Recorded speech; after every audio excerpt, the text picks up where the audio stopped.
Enregistrement. Voilà, donc bonjour à tous, hein. Bienvenue dans cette présentation des produits dans un premier temps HDL. On va regarder un petit peu la partie officielle après. J'ai pas de caméra pour vous montrer le matériel, mais bon, grosso modo, vous allez le voir hein, dans la présentation. Donc, pour commencer, hein, HDL, c'est une société chinoise qui a été fondée en 1985. Donc 32 ans hein, d'expérience dans l'automatisation des bâtiments en développement. Alors bien évidemment, ils ont créé leur système, hein, donc on va en parler, le bus pro, qui est un bus propriétaire. Et à côté de ça, ils développent donc les produits KNX. Sont parmi les 600 fabricants de produits KNX. Voilà, donc après vous regarderez au niveau tarifaire si c'est des produits qui vous intéressent ou pas. Quoi qu'il arrive, on se retrouve avec une fiabilité de KNX. Hein. Ils ont leur propre usine directement à Guangzhou, qui leur permet évidemment de développer des nouveaux produits, des nouvelles solutions. Et bien évidemment, si vous avez vous, des remarques et des choses que vous aimeriez peut-être voir dans ce type de gamme de produits, on peut tout à fait leur transmettre des informations et discuter éventuellement avec eux d'un futur produit qui pourrait amener des choses très intéressantes au niveau de la gamme de HDL. Un contrôle de qualité assez rigoureux quand même, malgré tout. Ça a beau être des Chinois, c'est quand même des bons produits en termes de fiabilité. Et donc c'est une entreprise qui distribue au niveau mondial. On va avoir donc trois gammes de produits, la partie KNX, la partie Bus Pro et la partie Bus Pro Wireless, qui se définit un petit peu plus comme des produits qui vont permettre l'extension des systèmes. On le voit ici en bas à droite. On va voir en détail juste après. Donc, le KNX, comme vous le savez, c'est un standard qui est très ouvert. Il y a plus de 400 fabricants et 600 voire plus. On peut mixer les produits entre eux, puisque c'est une fonction de bus KNX qui est en standard. Alors, on peut mettre du DDR avec du HDL, ça ne pose pas de souci, puisque tout est fait après sur le logiciel ETS. Pour les petites et les grandes installations, depuis de nombreuses années sur le marché, c'est un bus qui a évolué dans les années.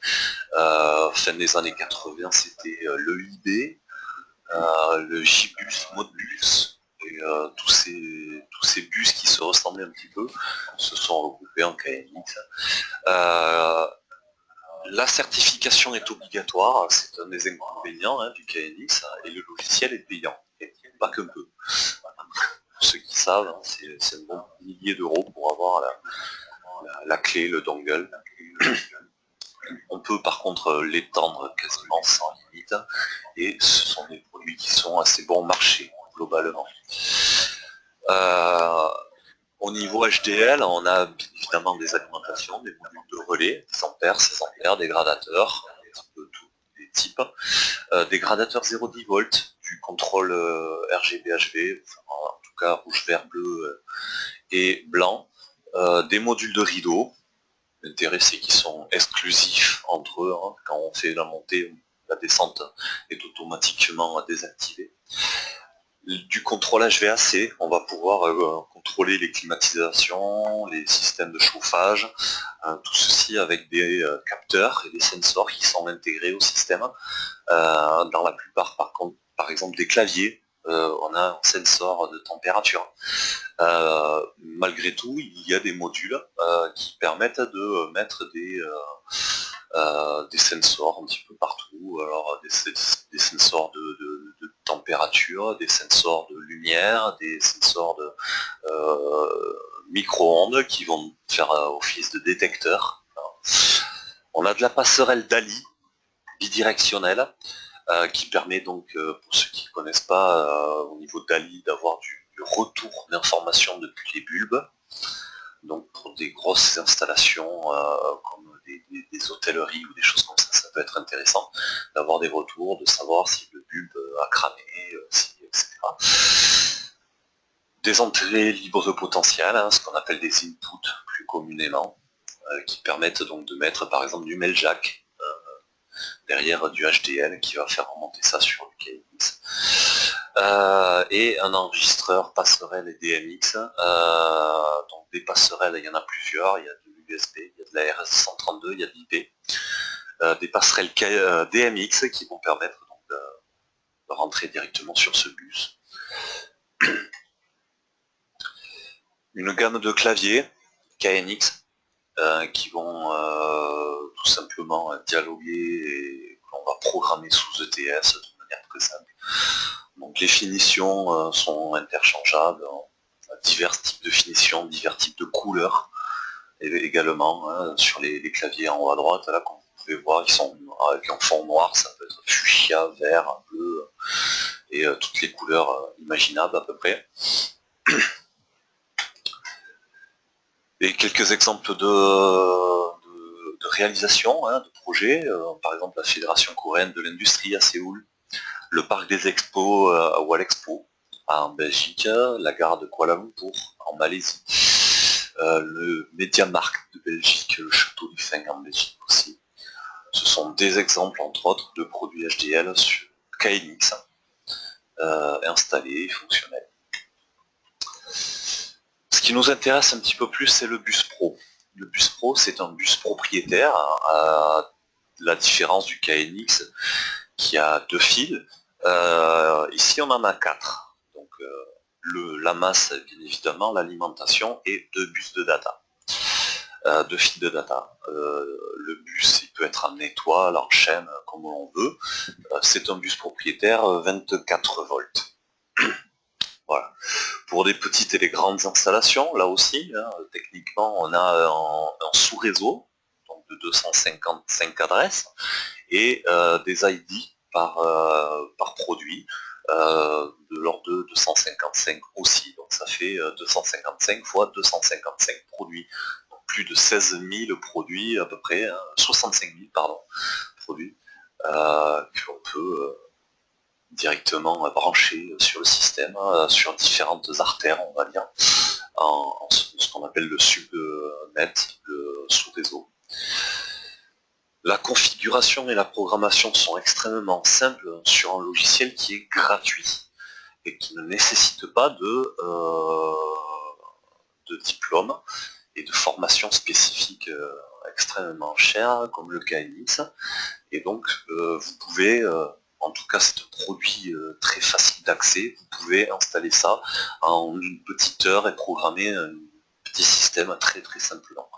Voilà, à titre d'exemple, Alex Temple, patron de Vivatech, a installé un module dans le shop magasin de sa femme. En une demi-heure, il l'avait programmé, c'était fonctionnel, depuis ça bouge plus, y compris le RTI qui gère la chose. On peut bien évidemment étendre le système très facilement, tout simplement soit rajoutant une alimentation en fonction du nombre de boîtiers, soit tout simplement en faisant courir le bus un petit peu plus loin vers les autres produits. La gamme de produits est extrêmement large, on va en voir quelques exemples parce que c'est quand même très large et je vous invite à aller sur le site web hdlautomation.com pour aller voir un petit peu l'intégralité de la gamme de produits proposés. Et surtout, et le plus important, c'est des prix très compétitifs, c'est-à-dire que une passerelle c'est 70 € à peu près, je vous dis à la louche, puis hors taxe, donc une passerelle IP. Et si on regarde les prix du prix du relais, le prix du dimmer, ou des choses comme ça, c'est quand même des produits très très accessibles. Dans certains types de configurations que l'on peut voir, différentes connexions. Donc on a évidemment du 10 pouces tactile chez HDL que l'on peut mettre sur le bus en termes de panel.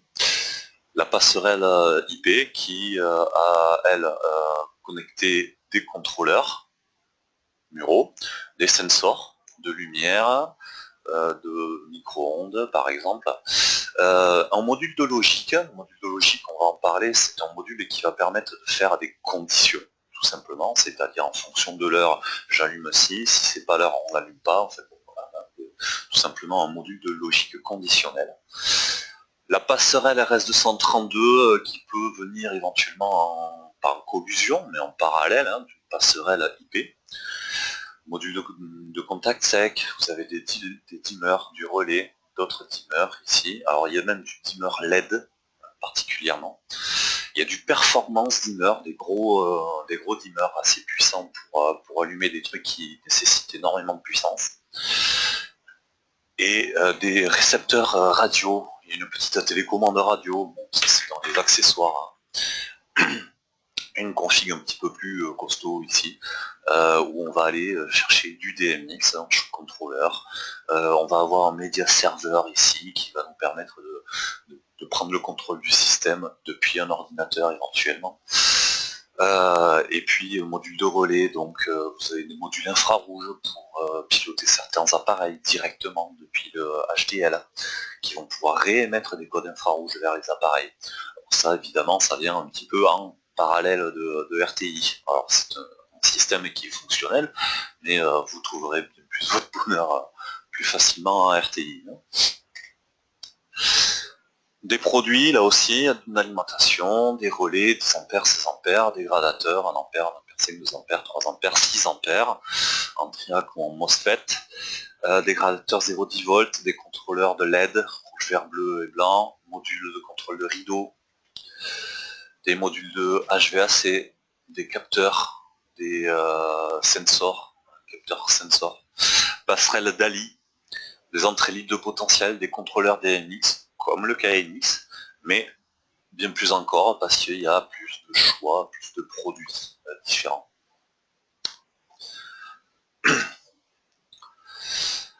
Un produit un petit peu particulier qui peut vous intéresser, qui s'appelle le Room Control Unit. C'est un produit tout en un, c'est-à-dire qu'il a des dimmers, il a des relais, il a des ports Ethernet intégrés, donc avec une passerelle, il a des inputs pour éventuellement mettre des boutons et des claviers génériques, 99 scènes programmables, etc. etc. C'est un produit qui pourrait être dédié à une pièce de type chambre d'hôtellerie, par exemple, ou home cinéma, tout simplement. Vous pouvez régler et gérer un certain nombre de choses avec. Des relais, vous voyez que vous avez des relais 5 ampères et des relais 10 ampères, les variateurs de 1 ampère chacun. Donc on a ici une unité de contrôle d'une pièce intégrale. C'est un chouette petit produit que j'ai reçu il y a 2 jours. On en parlera un petit peu tout à l'heure dans la programmation. Les claviers, il y en a un petit peu plus que chez KNX, comme vous pouvez le voir, il y en a même qui ressemblent énormément à du Lutron, avec rétroéclairage en noir et blanc, ou en couleur tactile. Ça ressemble un petit peu à un iPod, customisable bien évidemment.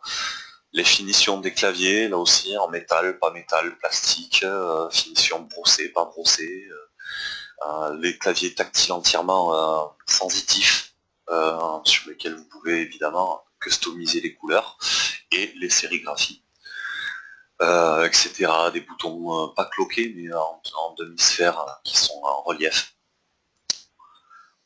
Ok, donc ça après c'est les goûts et les couleurs. Hein. Des exemples de systèmes qui sont faits, un des plus gros systèmes qui est le Grand Hall du Peuple à Pékin, 6000 circuits, 20 000 lampes sont gérés avec du HDL en bus pro. Le musée BMW en Allemagne, le Expo Center à Shanghai, le casino et hôtel, plusieurs casinos et hôtels d'ailleurs au Vietnam, l'hôtel Sofitel à Casablanca. Ce sont des exemples de réalisation en bus pro. Et puis vous avez le bus pro wireless. Le bus pro wireless, c'est un petit peu la même chose que ce que l'on vient de voir, à ceci près qu'il fonctionne en radio. On peut utiliser un câblage existant, donc vous mettez des modules en fond de boîte, directement derrière un interrupteur par exemple, et il va se relier via une passerelle au bus pro. À partir de là, vous pouvez faire toutes les actions possibles et imaginables. On peut bien évidemment donc étendre un système existant, le logiciel est gratuit et très simple de configuration, et une très large gamme de produits là aussi, en tout cas pour l'essentiel, comme vous pouvez le voir, on va va en discuter après des dimmers, des relais, des choses comme ça. Donc il y a une petite passerelle, ce qu'on appelle la gateway, qui va venir se brancher directement sur le bus pro. Et de l'autre côté, en termes de radio, on va avoir accès à tous les produits. Donc ça peut être des modules de relais, des dimmers comme je disais, mais également des claviers sur lesquels on ne peut pas aller chercher du bus parce que les câbles sont passés et on ne peut rien faire d'autre. Donc on va mettre un module en fin de boîte et un clavier radio directement. Il y a donc des contrôleurs et des passerelles qui sont absolument nécessaires, bien évidemment, puisque le système est propriétaire en termes de radio, sur une fréquence, je ne veux pas dire de bêtises, de 2 Go 4, à peu près. Je vérifierai, je vous donnerai l'information ultérieurement si vous le souhaitez. Donc on a des relais 8 ampères, 16 ampères, un variateur de 1,5 ampères d'ailleurs, gradateur 0,10 volts, des gradateurs rouge, vert, bleu, blanc, des modules de moteur 5 ampères pour faire de gestion de rideaux par exemple. Et donc comme vous pouvez le voir, ce sont des tout petits modules que l'on va mettre en fond de boîte. On a également en termes de radio un plug intelligent, relais variateur de lumière, donc par exemple un gradateur qui va en plus permettre d'avoir un feedback sur la consommation de temps réel. Des capteurs, des sensors, là aussi, en radio de lumière, de proximité, qui vont pouvoir déclencher des alarmes éventuellement. Des entrées libres de potentiel aussi, pour une extension de notre système avec des claviers génériques. Et bien plus encore, là aussi, des claviers muraux, donc avec affichage LCD ou pas, sensitif ou simplement à bouton mécanique demi-sphérique, vous pouvez le voir. Ce sont des produits radio, hein, malgré tout. Voilà, j'espère que vous avez des questions un petit peu là sur les produits. Bon, tout va bien. Ok, très bien, bah écoutez, voilà, hein, on va voir un petit peu maintenant la partie logicielle. Donc sur la partie logicielle, petite précision, il y a plusieurs logiciels. Il y a ce qu'ils appellent le HDL Bus Pro Setup Tool, le Setup Tool 2, en version online ou offline. Il y a les deux modes. Maintenant, le offline, pour le moment, n'est pas fonctionnel. Autrement dit, toute la programmation se fait online. Ce qui veut dire qu'il faut que vous soyez branché à votre réseau, si on parle de passerelle IP, hein, bien évidemment, et que le HDL soit fonctionnel. Donc branché là aussi au niveau du bus, alimenté en termes de puissance, bien évidemment. À partir de là, vous lancez le logiciel et vous faites ici par exemple un fast search. Et il va vous trouver, après avoir changé l'adresse IP de la passerelle, qui est par défaut en 10.250, c'est marqué dans le manuel, hein, c'est rappelé. Donc vous changez l'adresse IP de votre ordinateur, vous lancez une fois le logiciel, vous vous connectez à la passerelle, comme celle-là par exemple ici, je double-clique, et j'ai accès directement aux paramètres de mon produit. Donc ici, je suis en DHCP, c'est ma box qui lui donne une adresse IP. Donc après avoir changé, hein, comme je l'ai dit, par défaut elle est en 10.250, je l'ai passé en DHCP, elle s'est mise sur le bon réseau, je suis revenu avec mon ordinateur sur le bon réseau, et à partir de là, j'ai pu lui changer des informations qui vont être très importantes, qui sont, comme je disais, le subnet ID, ici, et le device ID. Donc ici, par exemple, si je double-clique sur Device ID, je peux changer son subnet. Par contre, je ne pourrais pas changer son Device ID. C'est particulier, c'est la passerelle, c'est comme ça. Tout simplement, je lis l'adresse MAC et je clique sur le bouton et ça modifie l'adresse. À côté de ça, il m'a trouvé le module de logique. Le module ici, c'est un module de 4 relais 1,5 ampères, dimmer, pardon, 1,5 en début de phase. Le module de rideau, c'est un two-channel window curtain controller. Donc je vais contrôler 2 ondes de rideau avec ce module-là. Et j'ai un module de 4 relais 10 ampères. à rajouter le panel DLP, que vous avez pu voir tout à l'heure dans la présentation avec un petit rétroéclairage noir et blanc. Très simple. Et j'ai également mis, par contre sur un subnet ID numéro 2 et device ID 1, le module MHRCU, qui est le module zone complète. On va dire le tout à l'heure. Une fois que j'ai ça et donc que j'ai réglé tous les subnets et device ID de la manière dont je veux organiser mon infrastructure, je vais venir dans chacun des modules régler les paramètres. Donc si je prends par exemple ici le module 4 relais, je double-clique sur le modèle et il me charge la configuration qu'il y a dedans. Comme je vous l'ai dit, tout se fait online. Si je n'avais pas de produit, je ne pourrais rien faire. Donc on ne peut pas préparer la programmation en amont, malheureusement. Donc tout ce que j'ai dit ici sur les basiques informations, c'est que j'ai donné en nom ma terrasse, c'est un type de relais. Comme vous pouvez le voir, on peut avoir différents types de fonctionnalités, malgré tout ici c'est du relais. Et on peut lui donner quelques délais, par exemple si on veut qu'il y ait un délai de 10 secondes minimum avant on appuie sur le bouton et qu'il y ait 10 secondes, on rajoute par exemple ici 10. Si on veut un délai pour qu'il s'éteigne, on lui rajoute du délai, etc. Donc des paramètres relativement simples, une fois qu'on a terminé, on sauvegarde ça et ça le sauve en temps réel dans le produit. On va laisser terminer. Voilà. Et il y a plusieurs onglets bien évidemment. Donc là, toutes les zones, en l'occurrence ici, j'ai 4 zones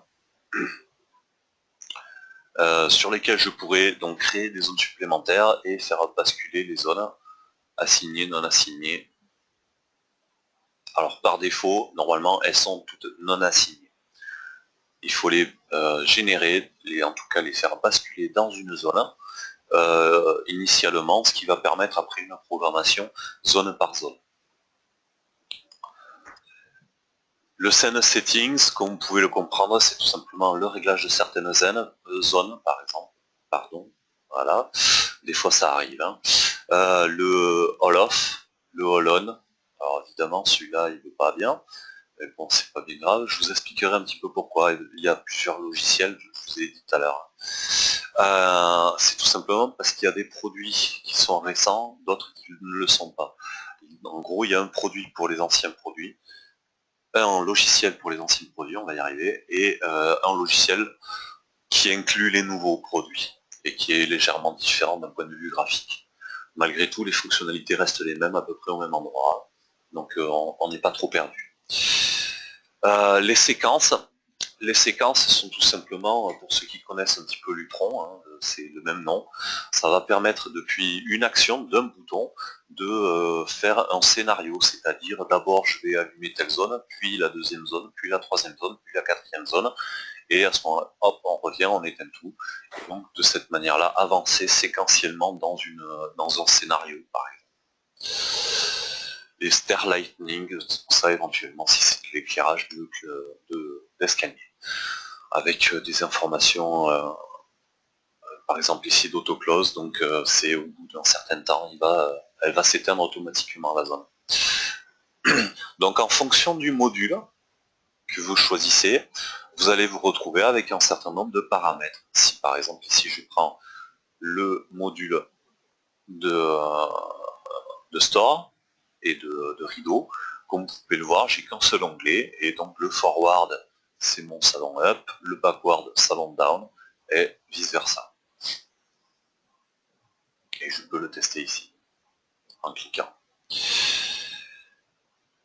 Là où ça devient un petit peu plus complexe, au niveau logiciel, c'est lorsqu'on va attaquer directement la programmation sur le bouton.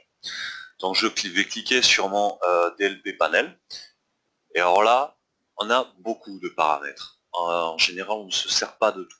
Donc allez directement à l'essentiel, et si vous avez des fonctionnalités un petit peu spécifiques à ce moment-là, fouillez un petit peu plus dans les paramètres, normalement vous devriez trouver assez facilement votre information. Donc, par exemple ici, les informations d'heure et de date du clavier, Ça peut être intéressant lorsqu'on va évidemment afficher les heures et les dates. Les pages qui sont accessibles, donc c'est particulier bien évidemment à ce clavier. J'ai 4 pages de boutons, j'ai une page de gestion d'air conditionné, une page musique, parce que chez HDL, il y a également un petit serveur multimédia que l'on peut gérer directement sur le bus. Et floor heating. Donc si je veux par exemple désactiver ces pages et faire en sorte qu'elles ne soient plus affichées, je désactive tout simplement ici. Quand je vais sauvegarder, ça va sauvegarder dans le clavier. Au niveau du réglage des pages, je change d'onglet et je vois que j'ai ici la page numéro 1 sur lequel j'ai des actions, donc des boutons. J'ai 8 boutons sur cette première page et ces 8 boutons sont définis comme tels. À peu près tous en single on-off, sauf le 8e qui est en momentary. Alors si vous pouvez le voir, vous avez un certain nombre de fonctionnalités possibles au niveau d'un bouton. De la simple action on ou off, ou toggle on-off, c'est-à-dire le même bouton fait on puis off. Combination va permettre de faire, juste avant on parlait de une zone, là ici on va pouvoir gérer plusieurs zones en combinaison. Donc zone 1 et zone 3 par exemple, allumé, zone 1, zone 3 éteint, donc relais 1, relais 4, peu importe, hein, ça c'est votre choix. Après la combinaison on-off, le même bouton va allumer plusieurs zones en toggle. Separated momentary, combined, double click, single, double click, many, donc double clic, plusieurs zones, simple zone, momentanée, d'horloge, et puis appui court, long court, enfin vous voyez, il y a énormément de fonctionnalités, de possibilités au niveau d'un seul bouton. D'accord? Une fois que vous avez choisi votre fonction, single on off, je vais venir ici sur les boutons de côté et choisir le target settings. Dans Target Setting, je choisis mon bouton de référence, ici mon bouton numéro 1. Qu'est-ce qu'il fait? Il fait ID 1, Subnet 1, Device 4. Si je regarde derrière, alors bien évidemment j'ai l'autre bouton devant, on va faire ça. Je le pousse sur le côté, voilà. Pardon. Target Settings, voilà. Bouton numéro 1, donc Subnet 1, Device ID 4. C'est celui-là, et c'est le 4 channel 10 ampères relais. Qu'est-ce qu'il fait? Paramètre 1, relais numéro 1, 100%, il ouvre, enfin il ferme, en l'occurrence le relais. Je sauvegarde, et sur mon bouton numéro 1, lorsque j'appuie, clic, clac, il ouvre et il éteint mon relais. Très simplement, une fois que j'ai sauvegardé, c'est sauvegardé dans le panel et dans le système. Vous faites ça sur tous les boutons, en ayant réfléchi bien évidemment à votre scénario initial, et bien ça va marcher. Si je prends ici le numéro 2, je l'ai mis en combination, on off, bouton numéro 2, combination on off, input target number from 1 to, par exemple ici je mets 3, enter, et vous voyez que je peux mettre 3 fonctions sur ce bouton. On peut aller jusqu'à 99 fonctions sur le même bouton. Donc 99, on va dire, zones différentes, contrôlées en même temps. En ayant simplement changé le combination on-off. Je sauvegarde pas, hein, c'est pas bien grave. Si je prends ici le short press, long press, target settings, bouton numéro 2, je suis en short press, je fais quelque chose, long press, je fais autre chose. Ça vous paraît complexe ou pas? J'aimerais bien avoir votre avis un petit peu. Quand Oui. on connaît, quand on connaît effectivement Homeworks QS, oui, c'est un petit peu plus complexe. Oui, bon, c'est pas... Organisé différemment? Ouais, c'est fait un petit peu différemment, bien évidemment. Là, il faut déjà naviguer avec plusieurs pages ou alors faire un plan en amont, parce qu'on a des ID, des choses comme ça, alors que sur les autres, on peut avoir directement le nom du circuit.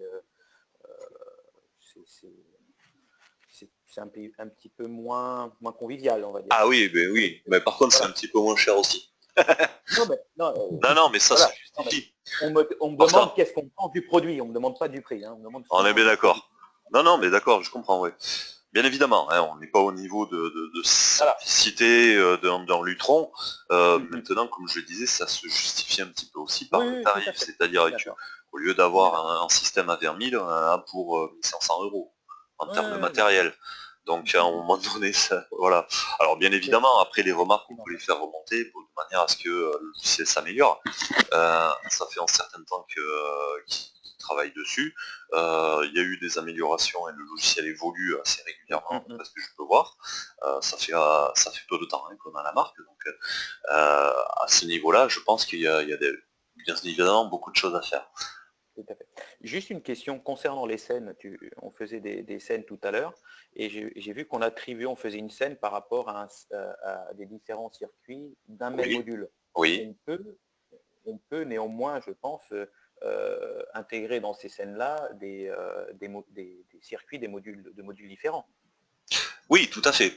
Alors par exemple D'accord. ici, je vais prendre le gradateur de lumière. Ici, je vais prendre mon Ouais. onglet scène, j'espère qu'il ne va pas rebugger. Voilà. Donc tout simplement, dans cette scène zone 1 on, j'ai le Mhm. channel numéro 1, channel numéro 2, channel numéro 3, etc. Euh, alors, scène settings, le problème c'est, voilà, quand on arrive ici,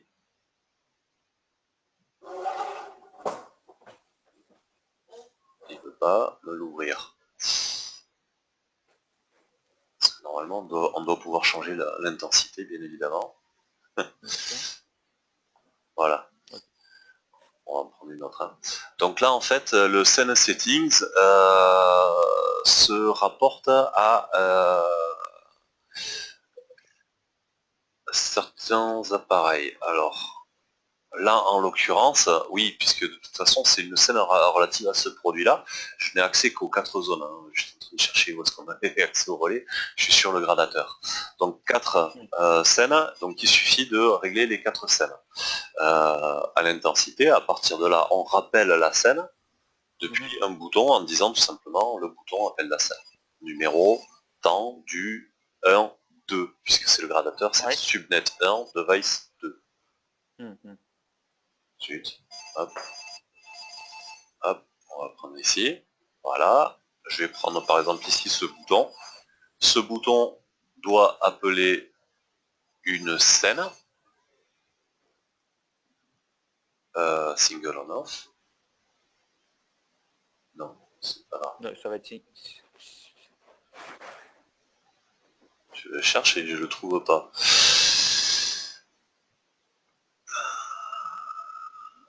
Voilà. Donc c'est tout le problème que je rencontre actuellement. C'est à peu près le seul problème que je rencontre actuellement. Je vais vous montrer tout simplement ce qui se passe. Je vais fermer ce logiciel et je vais ouvrir l'autre. Ah. Voilà.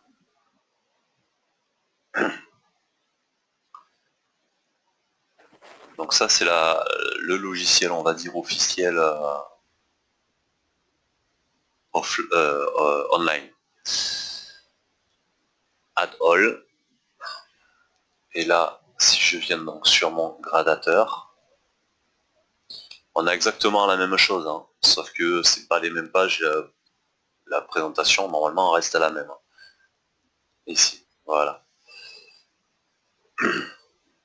Donc les scènes, comme vous pouvez le voir, elles sont même récupérées de la même manière. Et si je vais sur mon panel DLP maintenant, bouton assignment,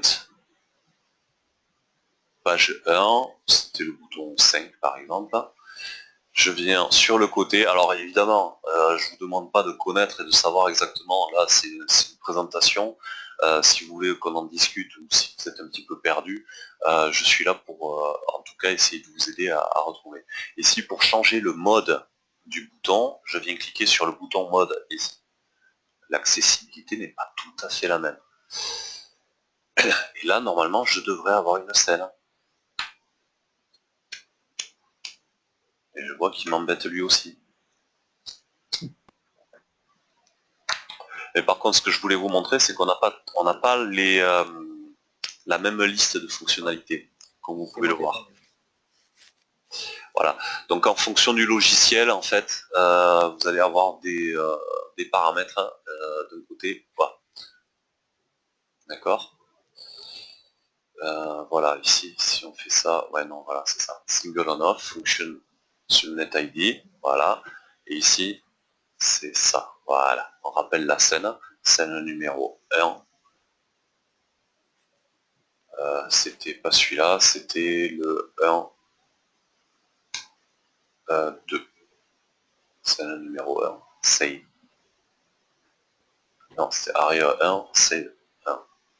Vous voyez hein, le paramètre, je l'ai lu une fois que, voilà. Area number 1, scène number 1. À partir de là, c'est sauvegardé. Et là, il rappelle la scène numéro 1. Ouais, mais sur cette scène, donc, ma question, c'est sur cette scène-là, tu as modifié la scène avec les 4 circuits du dimer. Si on veut intégrer dans cette scène-là un circuit du relais ou 2 circuits du relais. Dans ce cas-là, je vais non pas faire un single on-off, je vais changer mon mode, je vais faire un combination, c'est le bouton numéro 5. Un combination on-off, je sauvegarde, parce qu'il va faire plusieurs choses, et non pas une seule. D'accord. Ici, je vais mettre 2. Et sur la deuxième fonction, ici, si je double-clique, je vais faire du 1, 4, c'est mes relais. Scène Universal Switch, du relais numéro 1, et je fais on. Save. Voilà. Switch number, on, switch on, exit. Et à ce moment-là, il rappelle à la scène et il claque le relais. D'accord. Ok. Donc si on a 4-5 modules, donc on est obligé de mettre line 4 ou 5 en fonction du module qu'on veut concerner. Voilà. Ouais. Ouf. À part la scène on-off, peut-être, qui est automatiquement faite, je crois, j'ai cru comprendre ça. Ça doit inclure automatiquement les on-off. Oui, après on peut faire varier les pourcentages dans chacune des scènes, etc. Alors bien évidemment, après il y a des fonctions de sauvegarde de scène, etc. Je ne vais pas trop rentrer dans le détail et vous en voyez non plus. Je vous incite à, bon, si vous avez la possibilité, bien évidemment, de faire rentrer quelques petits modules HDL. C'est pas grand chose en termes de financier. Ça vous verrez, on se discuterait avec vos représentants respectifs, Fred et Cyril. Et donc une fois que vous rentrerez dans le logiciel, que vous verrez un petit peu, en 1 heure, vous prenez bien connaissance de votre système. La première fois, 1h30, vous l'avez programmé. Et la deuxième fois, en 20 minutes, c'est fait.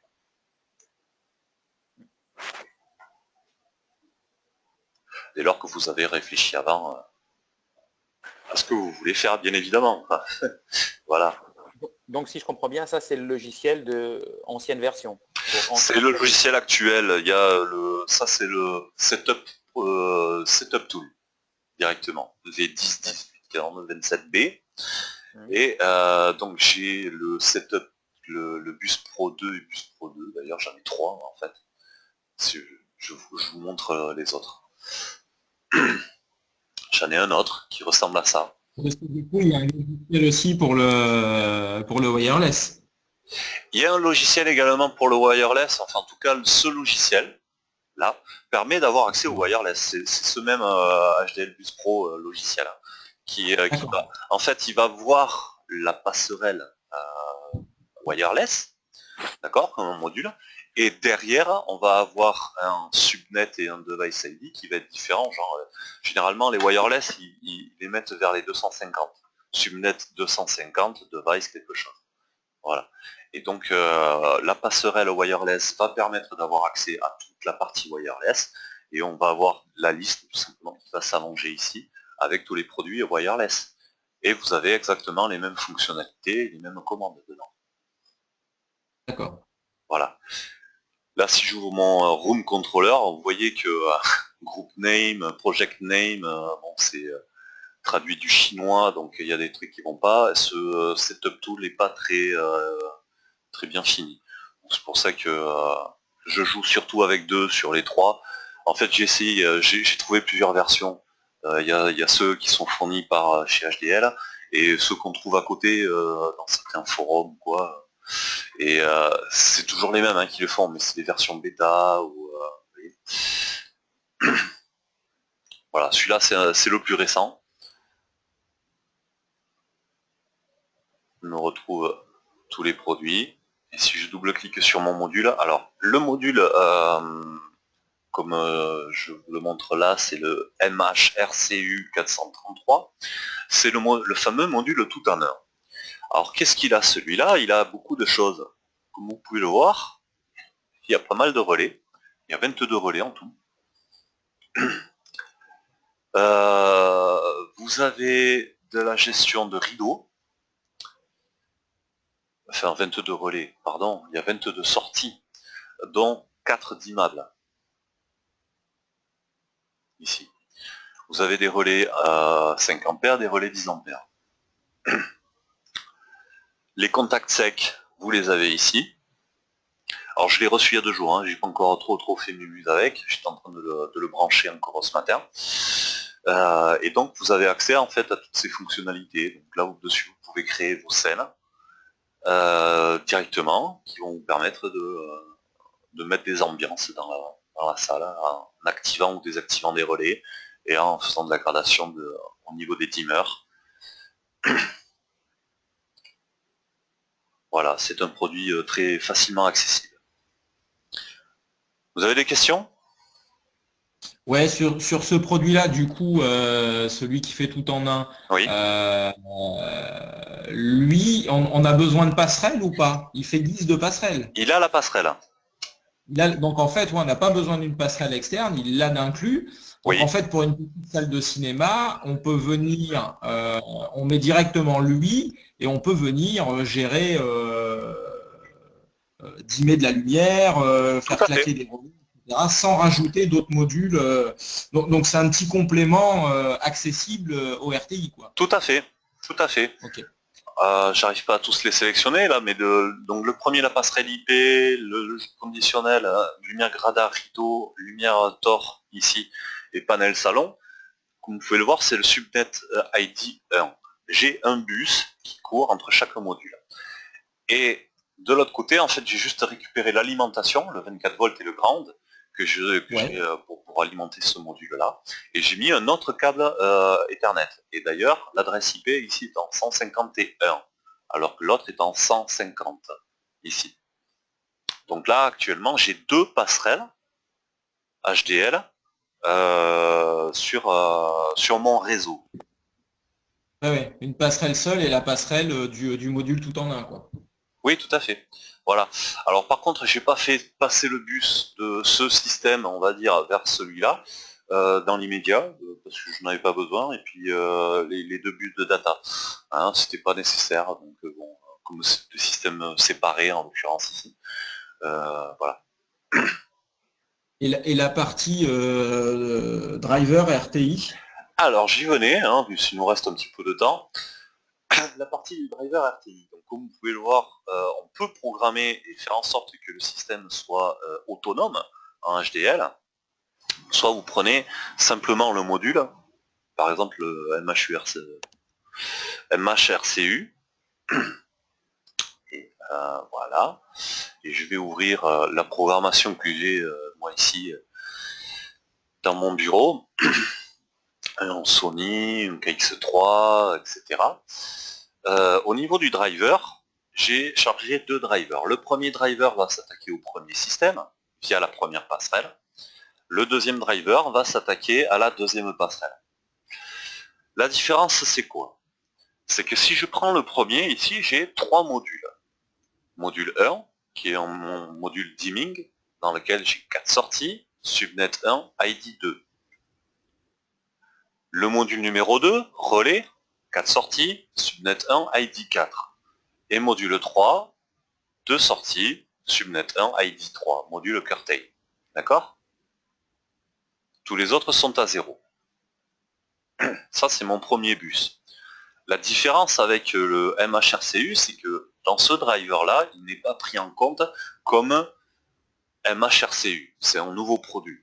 Donc le driver n'est pas, on va dire, à jour à ce niveau-là, avec les fonctionnalités très spécifiques de ce module. Pour autant, j'ai un module, ici, que j'ai pour le moment pas appelé, mais je vais l'appeler MHRCU, voilà, qui a 22 sorties, Subnet 2, ID 1, et j'ai dit que tous les modules sont dimmables.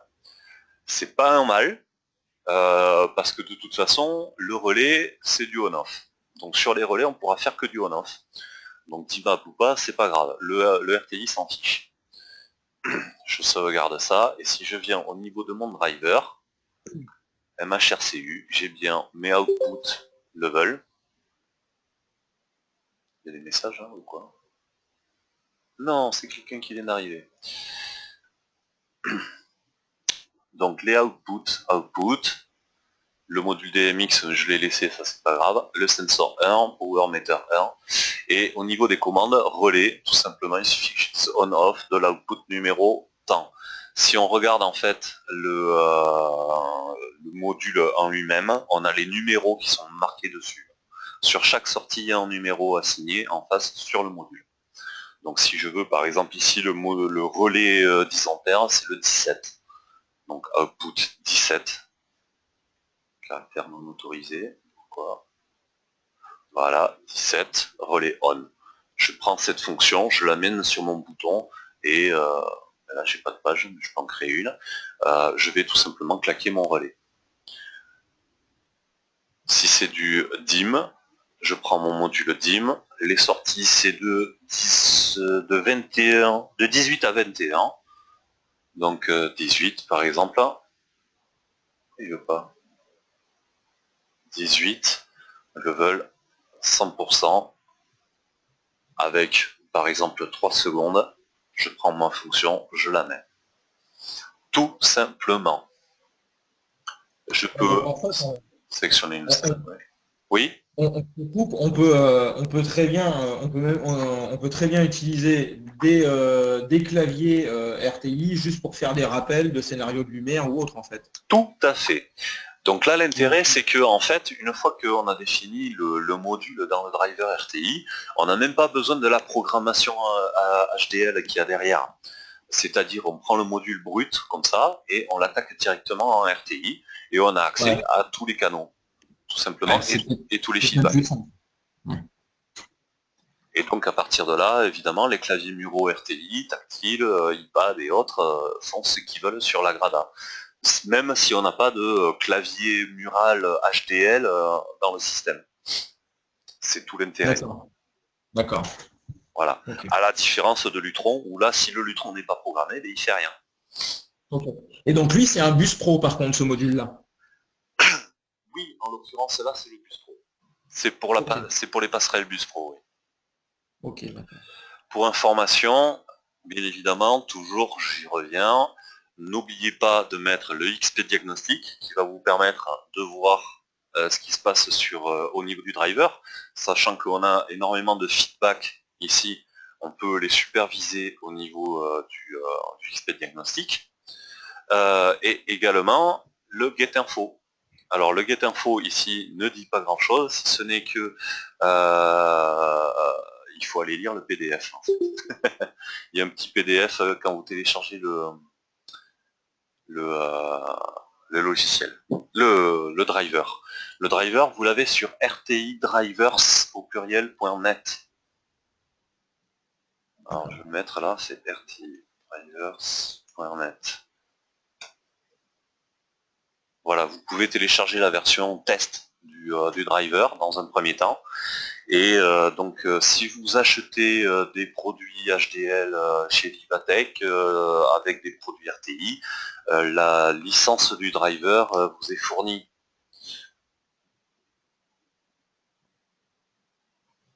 Sinon, en fait, la licence est payante. Voilà, mais si vous achetez vos produits HDL avec une passerelle, en fait, si vous achetez les produits HDL avec une passerelle IP, Vivatech vous fournit la licence.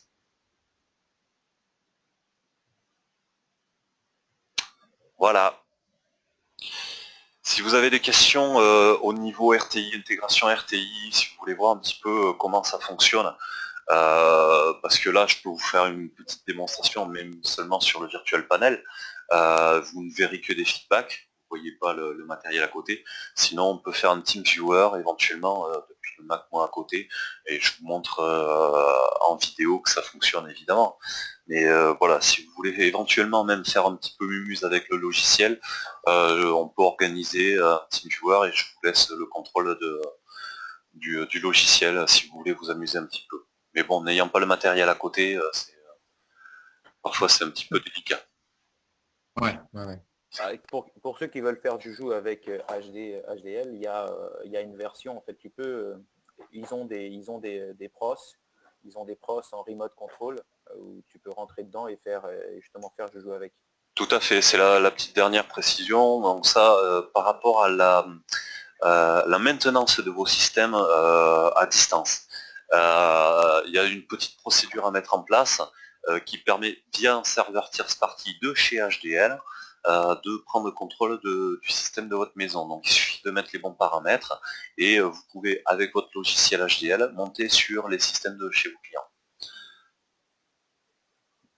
à distance. Et donc vous pouvez donc à distance faire les modifications nécessaires si votre client appelle en disant là ça va pas, c'est pas la bonne zone de lumière, ou je voudrais que quand on appuie sur ce bouton ça soit plus 50% mais 75%, vous pouvez le faire à distance, vous n'êtes pas obligé de vous déplacer chez votre client. Ouais, c'est pratique. Ouais.